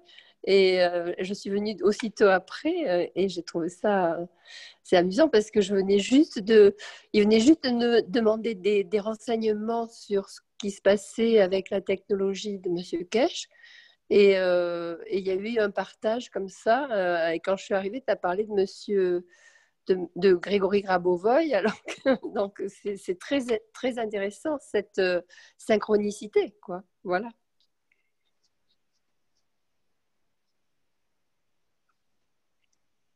Tout se retrouve, quoi. Hein. Tout fait un, quoi. C'est exceptionnel. Est-ce qu'on a des informations, je change vraiment de sujet, par rapport à l'exposition en Autriche, est-ce qu'on a des informations sur la fréquence, le nombre de personnes qui sont allées voir? On ne sait pas trop ça. Ce qu'a dit M. Kesh aujourd'hui, c'est qu'en fait, il limitait les entrées à 3 ou 4 personnes, enfin à peu près 20-30 personnes par jour. Non seulement par rapport au coronavirus, hein, parce qu'il y a quand même des restrictions par rapport à ça. mais aussi pour pouvoir bien présenter à chacun la totalité de ce qui est présenté, hein, entre les réacteurs, les gaz, pour permettre à chacun aussi de ressentir les champs présents à l'intérieur. Oui, mais ce sont des gens externes à la fondation. Oui, il y a aussi des gens externes qui viennent. Hein. Oui, oui, tout à fait. Voilà, c'est important parce que bon, ceux qui sont dans la fondation, déjà, bon, ils savent à quoi. Ils connaissent le sujet déjà, plus ou moins d'ailleurs, mais bon, ils connaissent le sujet. Non, mais il y a beaucoup de gens externes, hein, qui viennent, des scientifiques, des médecins. Donc, oui, il y a du monde. Mais voilà, comme M. Kef le disait, bon, ils doivent réduire voilà, par rapport au nombre de participants. Donc, en fait, par vague, ils ne prennent pas plus de 4, 5, 6 personnes maximum. Voilà. Si tu fais le voyage, il faut vraiment cibler et être sûr d'être accepté dans la visite, quoi. Alors, je l'ai regardé parce que c'est vrai que moi, personnellement aussi, ça commençait à me trotter dans la tête. Seulement, pour traverser la Suisse, apparemment, enfin, moi, j'habite l'Occitanie. L'Occitanie qui, a priori, est touchée par le coronavirus. Et donc, il y a une quarantaine d'imposés sur le territoire suisse. Donc, c'est un peu gênant. Ce qui fait que tu passes en Suisse, tu fais un séjour en Suisse avant d'aller là-bas, quoi. C'est ça? Voilà. Donc, il faut rester 10 jours en Suisse et puis ensuite aller en Autriche. Et d'ici là, l'Autriche, de nouveau, a fermé. Donc, c'est un peu compliqué. Logiquement, Gilles devait partir aujourd'hui. Non, il faut passer par l'Allemagne, Sylvain. Oui, mais l'Allemagne... Ça fait loin. Voilà. Après, il faut remonter... Ça fait beaucoup de kilomètres, oui. Voilà. Et puis, l'Allemagne aussi a imposé certaines restrictions, si je crois, dernièrement. La possibilité de passer par l'Italie aussi, et en remontant au nord de l'Italie, on arrive tout de suite en Autriche, presque. Nous, on a fait ce trajet une fois, et c'est intéressant, parce que tu passes en Italie, ils sont peut-être plus cool sur les... Mais on n'était pas passé en Suisse, Joël, mais si au retour, mais pas à l'aller. Oui, parce qu'on était pressés. Tu peux passer par l'Italie, tu passes par le Piémont, puis tu remontes. Je vais regarder un petit peu par l'Italie. Regarde. C'est vrai que j'avais regardé aussi par l'Allemagne. L'Allemagne, c'est vrai que ça fait remonter. Ça fait trop loin. Pas loin. Elle a raison, Daniel, c'est direct là, en Italie. C'est direct par l'Italie, tu passes par les montagnes, le lac Léman, tout ça, tu arrives en Autriche en haut. Bon, écoute, je regarderai demain. Regarde bien, oui, tu devrais pouvoir passer par là. Oui, je pense. Je regarderai. Ils sont plus cool en Italie, là, en ce moment. Oui. C'est dur.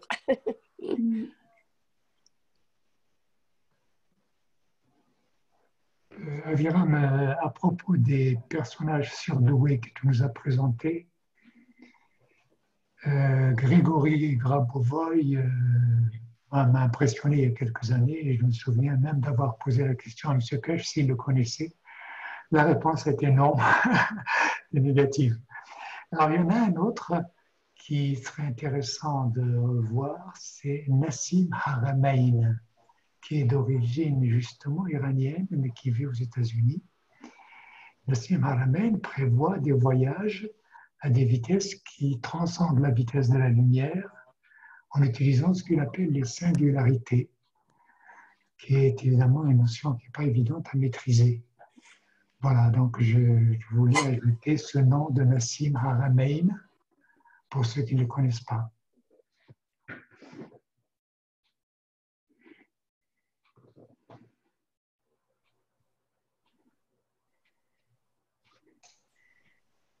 Ouais, nous aussi, on le connaît, on a été le voir plusieurs fois.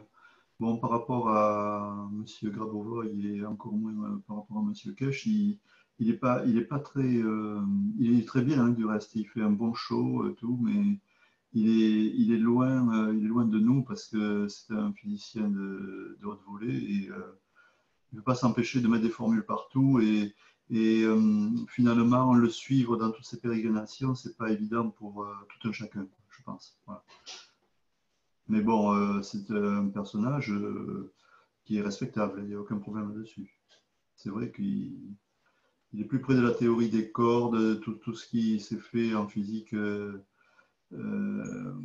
en physique quantique, mais je pense qu'il n'est pas accessible pour tout public, quoi. Voilà. Pourvu qu'ils nous permettent de faire des voyages à des vitesses qui dépassent la vitesse de la lumière. Ah ben oui, oui, je suis d'accord avec toi, Ram, hein, il n'y a aucun problème.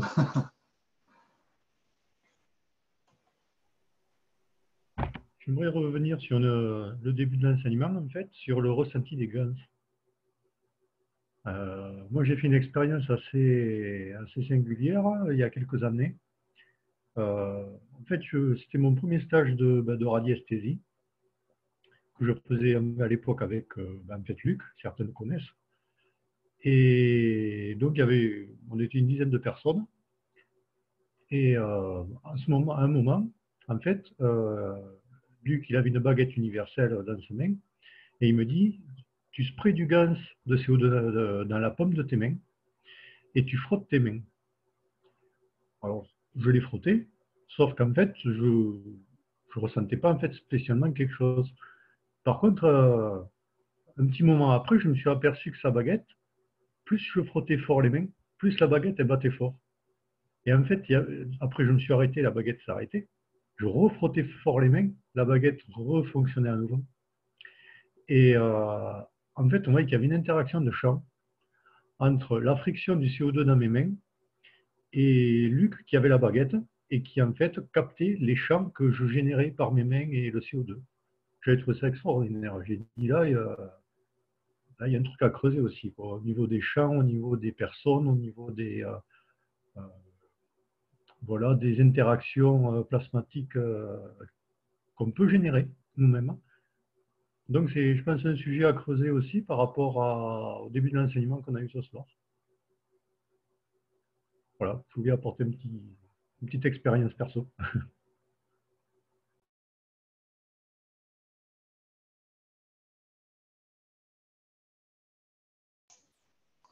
Ouais, c'est intéressant. Je pense souvent, on devrait faire des compilations de tout ça parce que tu vois, on a chacun nos expériences. Moi, j'ai beaucoup de mails là-dessus aussi et c'est dommage qu'on n'ait pas un dictionnaire, mais enfin un recueil d'expériences de tout le monde là, parce que c'est extraordinaire. Oui, c'est certain, au quotidien, on peut vivre plein de Comment on choses. pourrait faire ça, mais bon, peut-être que Sylviane, en plus, toi, t'as beaucoup plus d'années que nous, enfin, moi personnellement avec Monsieur Kesh. Je pense que tu as dû en entendre beaucoup. Et, Vraiment, j'ai que 3 ans. Hein. ouais, mais bon, Pas beaucoup plus. moi j'ai 2 ans, alors tu vois. Et, mais tu vois ce que je veux dire? Mm. Parce qu'il y a beaucoup de choses qui se sont passées et qui continuent à se passer et qui sont très intéressantes. C'est ça que ça Cette histoire, tu vois, Luc encore, là, c'est avec Franck et Luc, là, c'est encore quelque chose. Hein. Oui, c'est certain. Après, je sais que bon, sur le site de la Cache Fondation, on peut faire des témoignages. J'avais eu Oui, participé, d'autres oui, je personnes. sais bien, ouais. Je sais. Voilà. Après, effectivement, compiler tout ça et recueillir tout ça, C'est du travail. du travail, ouais. Puis en fait, il faudrait que tout le monde s'investisse, tout simplement. Ouais. Dire tout simplement ce qu'il fait et avoir soit un site ou peut-être passer par Facebook, je ne sais pas. Après, trouver un point d'assise là-dessus. Oui, moi, je vais y réfléchir à ça. Je vais y réfléchir, c'est important.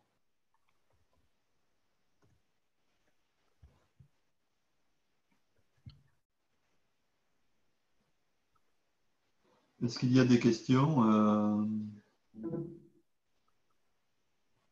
ou des remarques?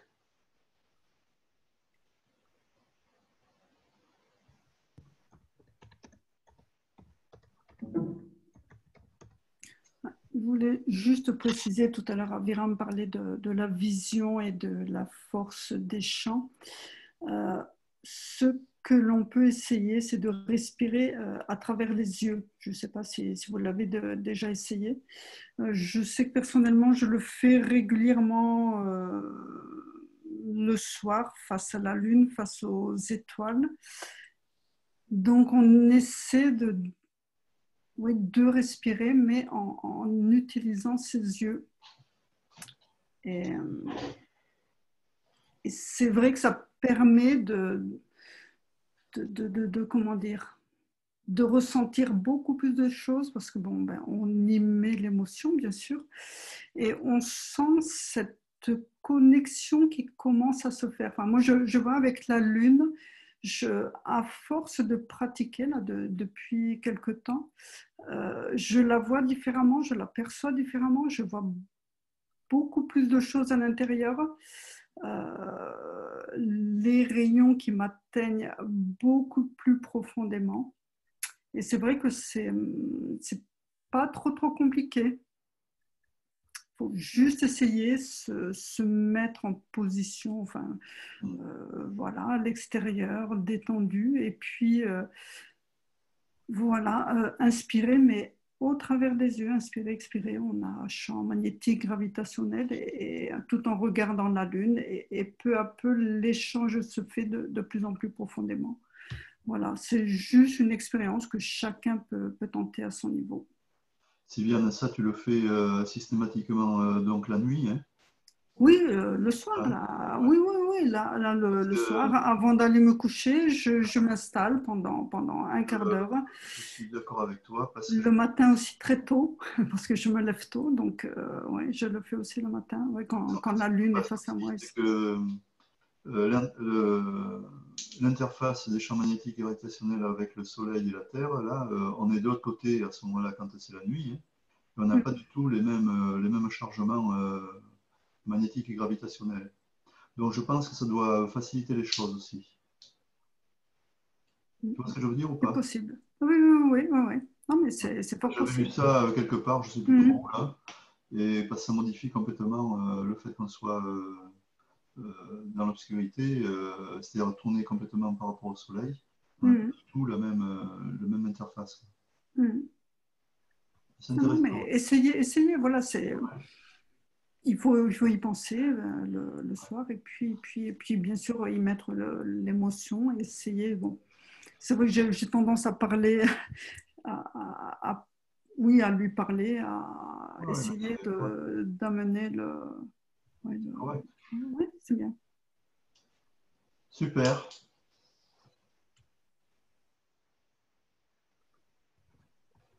Est-ce qu'il y a autre chose que vous vouliez ajouter? Je vois que la liste diminue au fur et à mesure. Je pense qu'on va clôturer cette session magnifique. Et puis on se dit à la semaine prochaine. Ça marche. À la semaine prochaine. Et bonne nuit. Bye bye. Bonne nuit. Allez, ciao. Bonne nuit. Merci. Bonne nuit. Merci à tout le monde.